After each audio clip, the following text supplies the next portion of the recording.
Bakit tayo mga ita, kakulay natin ang lupa? Kaya ba marumi ang tawag nila sa akin? Ang taong madumi ay ang taong hindi malinis ang puso.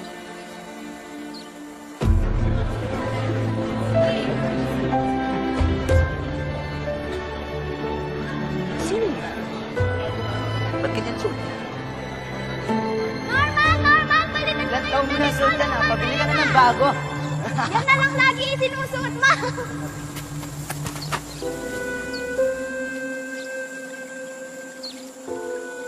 Nay, baka pwede mo nang palitan. Mga kaklase ko puro bagong suot. Gusto mo ba na itago na mahirap lang tayo?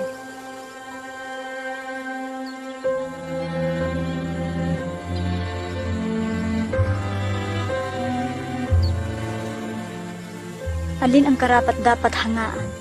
Isang taong madali ang buhay o isang taong dumaan sa matinding kahirapan?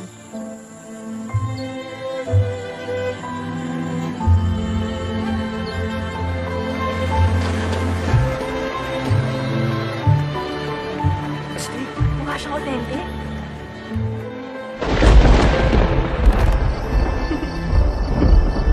Oh, ba't ganyan itsura mo? Uso tuma, ganito rin ang afro ng mga basketballista sa TV. Hindi ganyan ang tunay na buhok ng ita. Pero mas pinapansin ako ng mga kaklase ko ngayon.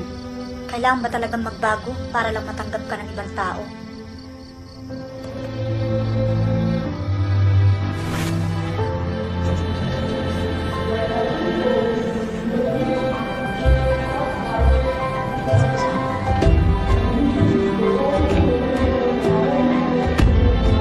Mr. Norman King.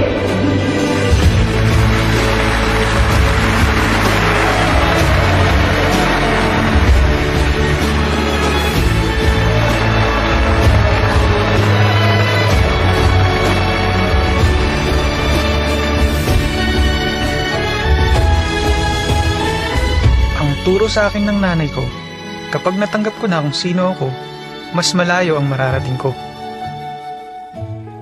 Ako si Norman King. Ipinagmamalaki kong ako'y isang aitang Pilipino.